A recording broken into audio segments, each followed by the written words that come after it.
दिल्लीमध्ये साहित्य संमेलनाचा राजकीय कुंभ सुरू असल्याची टीका आजच्या सामनामधून करण्यात आली आहे। साहित्य बाह्य उपस्थिती, राजकारण्यांचे सत्कार आणि गेल्या 5 वर्षात मुंबई महाराष्ट्र ज्यांनी कमजोर केला असे सगळेच मानकरी साहित्य संमेलनाच्या मंचावर आणि मांडवामध्ये आहेत, असा टोलाही लगावण्यात आलाय।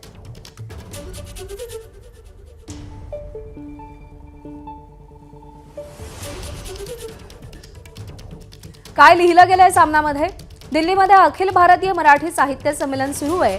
देशाच्या राजधानीत संमेलन होणं ही आनंदाचीच गोष्ट आहे, पण साहित्य बाह्य उपस्थिती, राजकारण्यांचे सत्कार आणि अवांतर गोष्टींना महत्त्व, यामुळे हे संमेलन चर्चेचा विषय ठरलंय।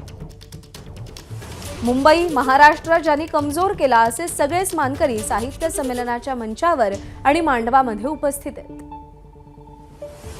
साहित्य बाह्य कामांनी हे संमेलन गाजतंय।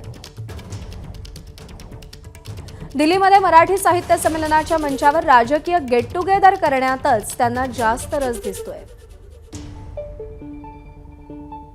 कारण उपराष्ट्रपतींपासून अनेकांनी दिल्लीमध्ये मराठी साहित्य महामंडळ संमेलनाच्या अध्यक्षांना